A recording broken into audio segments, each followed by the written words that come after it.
Ey İslam aləmindəki bütün müsəlmanlar, alimlər, alim olmayanlar, təhqiqatçılar, yazıçılar, akademiklər və s. bütün sahə və peşələrdə olan kəslər, sizi meydana çağırıram.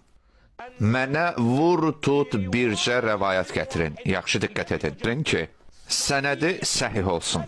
O hədisin üzərində İslam alimləri ittifaq etsin. Özü də bu hədis hansısa bir səhabə barəsində deyilsin. Əlidən başqa, bax bu sözlər onun barəsində deyilsin.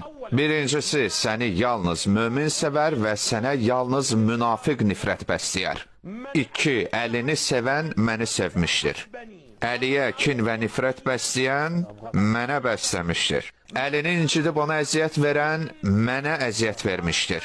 Əlini söyüb təhqir edən məni söymüş sayılır. Bax bu 4 nəs, bu 4 məzmun. Sizi meydana çağıram ki, mənə göstərərsiniz ki, Əlidən başqa hansısa bir səhabə barəsində bunlar deyilib.